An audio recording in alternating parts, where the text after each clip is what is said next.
Hey guys, welcome to my channel, Life with Samuel.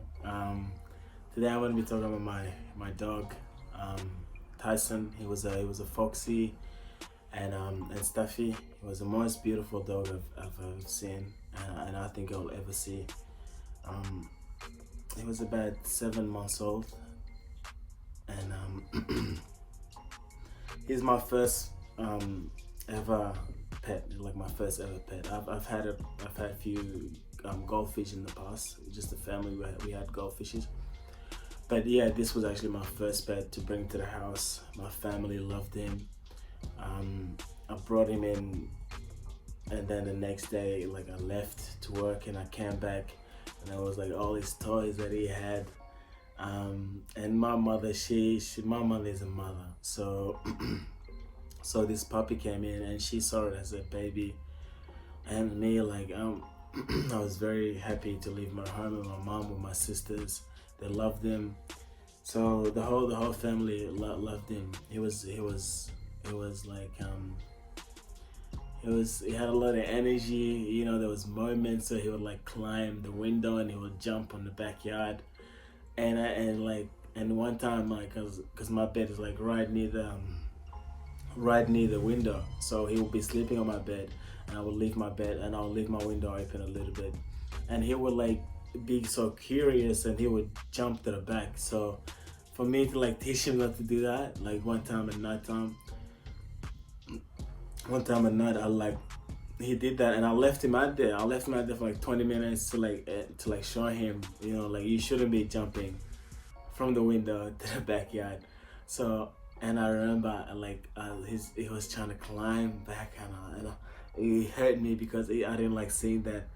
Like him, it was like, I would say like 2 o'clock at night. That's why it was like dark and he was like a little bit scared. I know, but I needed to show him that he wasn't that he shouldn't be doing that. And then I left him there for 20 minutes. I didn't want to go through the window and look at him. I didn't want to go and like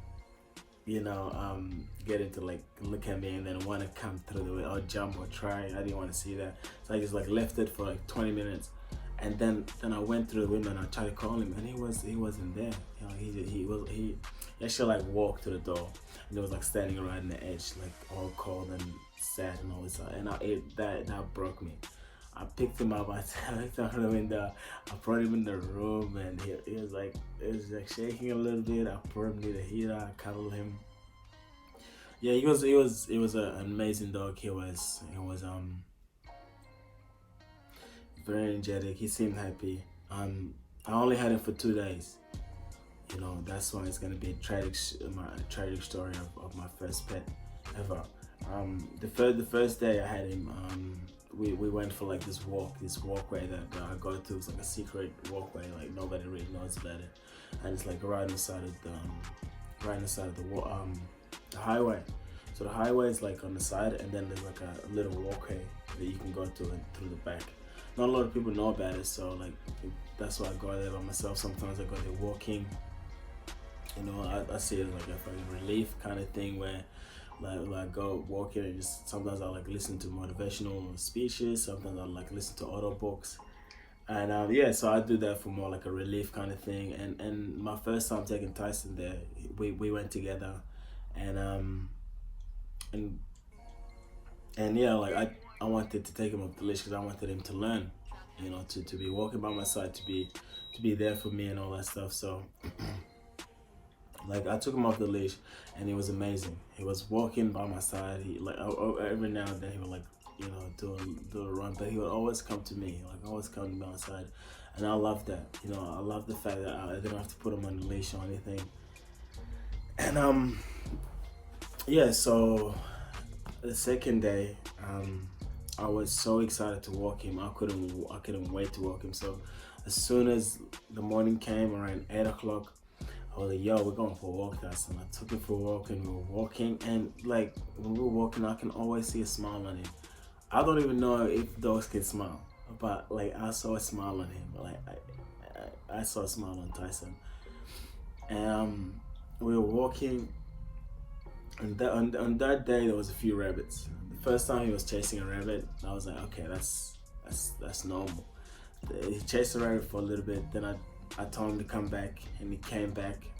Took him a while to actually like come back, but he came back, and then I put him on the leash, and then there was no rabbit. So I thought, okay, I'll let him off the leash, and like hopefully he understands to be a good boy, to walk only by my side.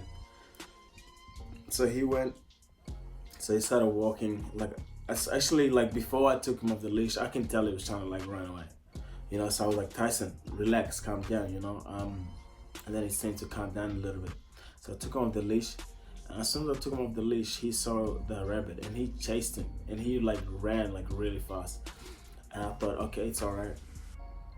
But then I saw him jump that fence. It was like a small fence. And I might go and get a video of this place. It was like a small fence. And he jumped from it. He jumped inside. It was like a little gap, and he jumped in there, and then he like ran in the bushes, and the highway was like right across that bush.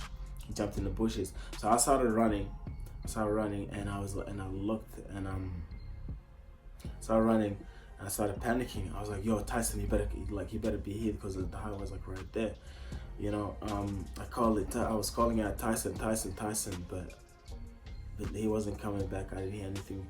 And that scared me even more. So I ran, I jumped over this fence. This is my first time ever going through this bush. Like I've been through that walk a few times, but it's my first time actually jumping behind this fence and like looking on the side. So I jumped, and then as soon as I like looked behind this big bush, I saw Tyson. He got hit by a car, and it was like half of his body on the road. I couldn't like. That was my first time seeing anything like that, like something that I loved, you know, something I cared about, something I wanted to see grow up and develop, and you know, be around my family and to be my family. He was my family, and and what do you call it? It stopped me. Like it stopped my whole body. Like it shocked the shit out of me, and then I just turned around. I couldn't look at it. I turned around, and then all of a sudden I started crying. Like I couldn't stop myself. I didn't even know where all this came from. I started crying. I called out my friend, because he was the one that gave me the dog. I called him up. I was like, this happened. He was very understanding. You know, he's like, you know, these kind of things happen. You know, like all this stuff. So he's a very understanding person, and he calmed me down through it. And then he got his daughter to call me, because that was his daughter's dog. And the only reason they gave it to me is because they were moving. They didn't have any place to keep him. They had him in the house, and that's how I actually met him. I used to play with Tyson all the time. I got to know him for like about 2 months before actually taking him home. So like I fell in love with Tyson before he came over. But then he came over, and something tragic like that happened. And I gotta say, like, it was hard for me to be around dogs after what happened with Tyson. It was very hard for me to pet dogs. To even look at dogs, to take dogs for walks. I was like, yo, you can't trust yourself. You let this guy down. Like, you let this dog, beautiful dog, this puppy down. You know, even though you know, it was like my first ever puppy. You know, and to tell the truth, I was like learning. Like for me, it was like a learning process. I didn't know that, you know, you have to be very strict with a puppy. When it's a puppy, you can't just like let him off the leash, and hopefully like he learns to be next to you. So all of that was a learning process. And yeah, maybe in a few more months I'll be able to get a new dog and be happy with it. But I don't think anybody's ever gonna touch my heart like Tyson did. And yeah, so you know, thank you for listening. And subscribe if you got some time. Just click that button and subscribe. Tyson, you know what? You're boring me. Make it 1,000. what the hell are you doing, man? No, I Please didn't don't say do anything up. this. Mr. Hallwood, always been very sweet to me. As sweet as owning that PlayStation you've been lusting after. I didn't say come near me, I'll man. buy it for you. Steven, you're a trustworthy What are young you man. looking? Is your cousin on the up and up? Mr. Hallworthy, I have to tell you the truth. Flying is awesome! What do you want? What do you want? So Get just down, to show Tyson. him I'm not a hard-hearted man, I bought all his oranges, I bought all his walnuts, then I Thank have him you. deported. Thank you. Everyone knows the juiciest fruit is bought on the road. Can you get down there? Why, hello, Lisa. Stan, Oh, Francis. doesn't get down. This is Jared, my current lover. Mommy met Jared at Black Angus while we waited in the car. Is that right? Well, aren't you a Can you get little down there, please? Just kidding, Can you get off me?